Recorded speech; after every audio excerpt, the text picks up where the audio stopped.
Bismillahirrahmanirrahim. Assalamualaikum warahmatullahi wabarakatuh. Perkenalkan, kami dari Farmakokinetik Regresi Linier yang beranggotakan Nenden Rahayu Putri dengan NIM 19040100122. Lalu ada Nisya Ana Natalia dengan NIM 19040101067 dan Rosna Permata Paujia dengan NIM 19040101061. Baik, langsung saja kami akan mempresentasikannya. Apa itu regresi linier? Regresi adalah salah satu metode untuk menganalisis dan menentukan hubungan sebab akibat antara variabel satu dengan variabel lainnya, serta mengembangkan sebuah model persamaan yang menjelaskan hubungan fungsional antara beberapa variabel yang mana satu variabel bertindak sebagai prediktor terhadap variabel respon. Variabel yang ingin kita prediksi disebut dengan variabel independen yang terkadang berupa variabel hasil atau kriterium. Sedangkan variabel yang digunakan untuk memprediksi nilai variabel lain disebut dengan variabel independen. Terkadang disebut juga sebagai variabel prediktor atau independen sebagai persamaan linier.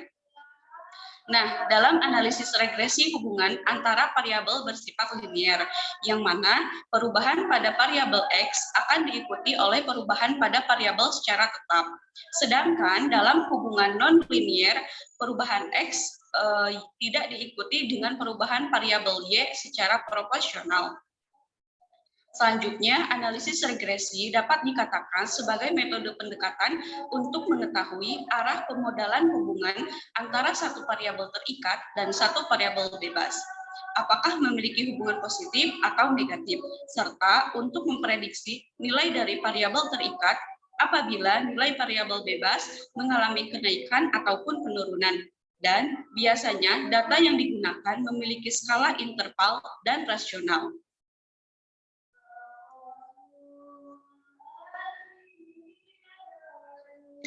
Selanjutnya, terdapat tujuan dan fungsi analisis regresi, yaitu untuk mengestimasi suatu parameter dan mengukur kekuatan serta pengaruh hubungan antara variabel bebas yang mempengaruhi variabel respon.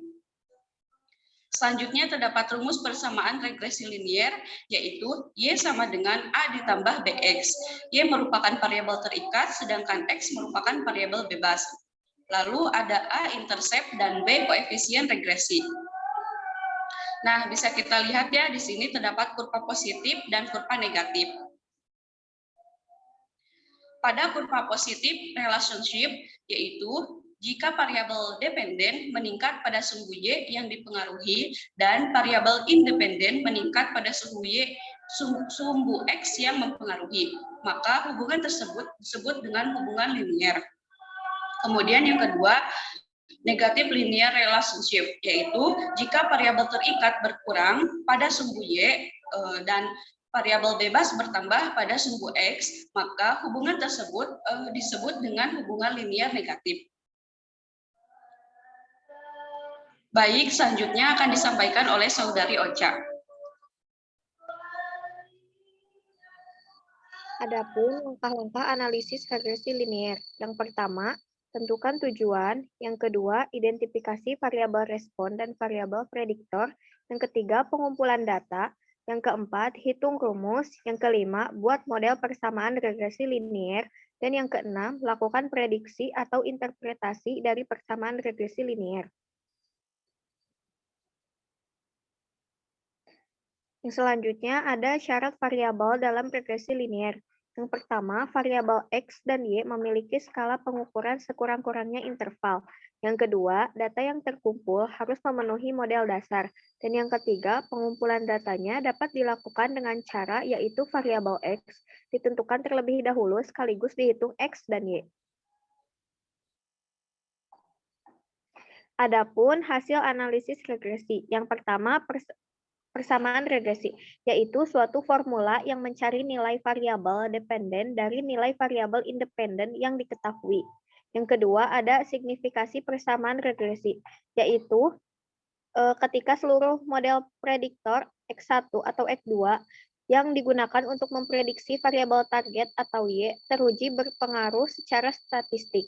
Yang ketiga ada garis regresi, yaitu suatu garis yang ditarik di antara titik-titik atau scatter diagram dengan sedemikian rupa, sehingga dapat digunakan untuk menaksir besarnya variabel yang satu berdasarkan besar variabel yang lain.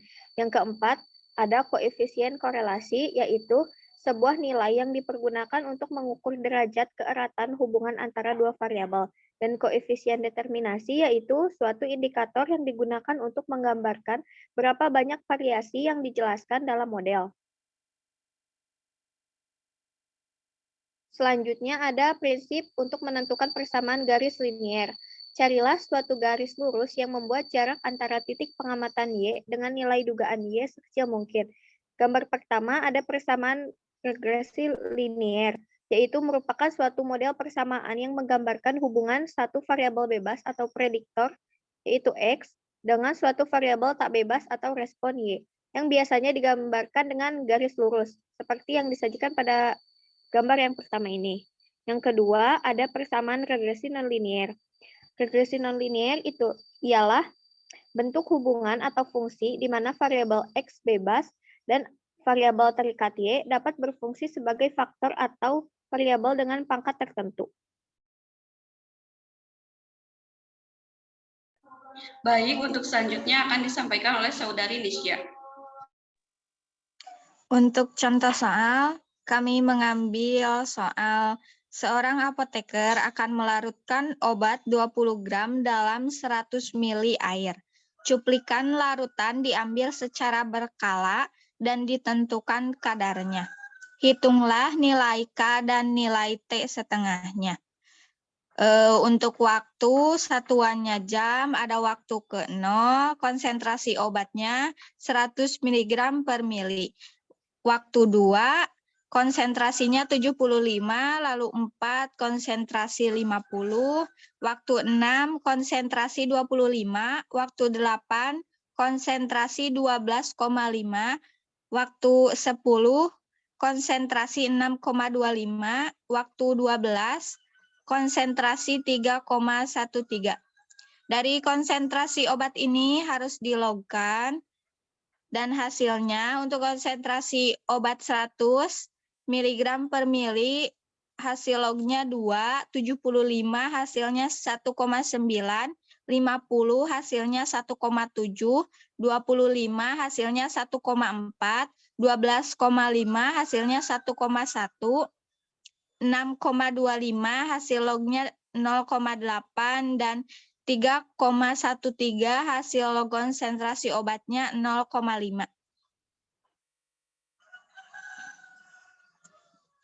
Untuk menjawab pertanyaan dari soal tadi, diketahui log CP1 sama dengan 1,7, log CP2 sama dengan 1,4, T1-nya 4, T2-nya 6. Lalu ditanyakan K dan nilai T setengah. Dijawab dengan rumus ini, slope sama dengan min K sama dengan 2,303 sama dengan log CP1 kurang log CP2 per T2 kurang T1. Dipindah ruas untuk mencari min K sama dengan 2,303 log CP1 kurangi log CP2 per T2 kurang T1. Min K sama dengan 2,303 dikali log 50 dan log 25 per 6 kurang 4. Min K sama dengan 2,303 dikali 1,7 dikurang 1,4 per 2. Min K sama dengan 2,303 dikali 0,3 per 2. Min K sama dengan 0,690 per 2. K sama dengan min 0,345 per jam. Lalu untuk mencari nilai T setengahnya dengan rumus T setengah sama dengan 0,693 per K. T setengah sama dengan 0,693 per 0,345 sama dengan 2 jam. Jadi nilai K adalah min 0,345 per jam dan T setengah adalah 2 jam.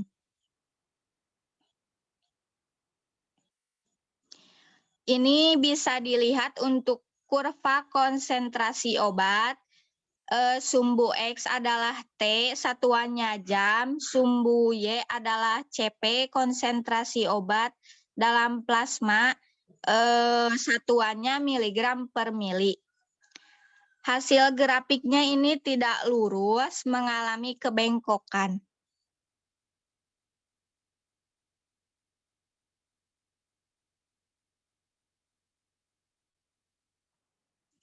Untuk kurva log konsentrasi obat, grafiknya seperti ini, sumbu X dan sumbu Y-nya sama.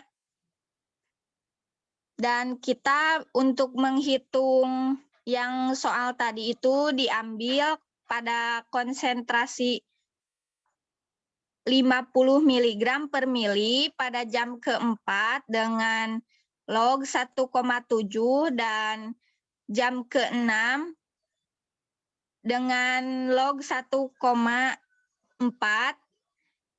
dengan konsentrasi 25 mg per mili, karena itu adalah garis yang lurusnya. Kemudian kita akan menghitung cara menghitung log menggunakan kalkulator ilmiah.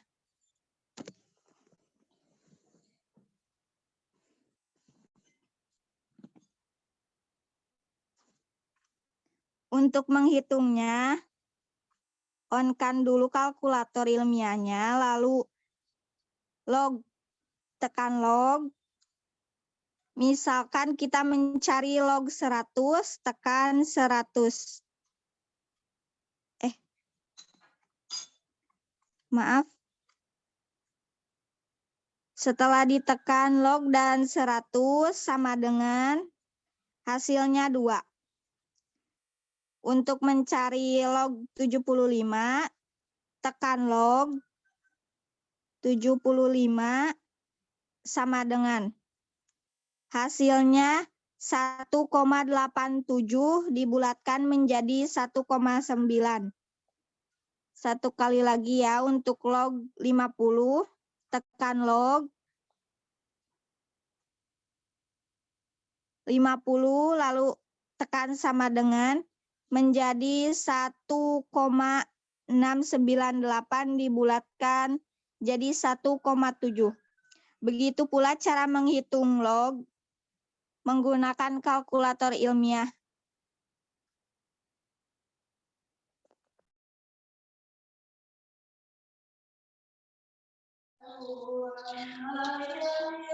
Baik, mungkin cukup sekian yang dapat kami sampaikan. Mudah-mudahan ada manfaatnya. Mohon maaf apabila ada kesalahan. Wabillahi taufiq wal hidayah. Wassalamualaikum warahmatullahi wabarakatuh.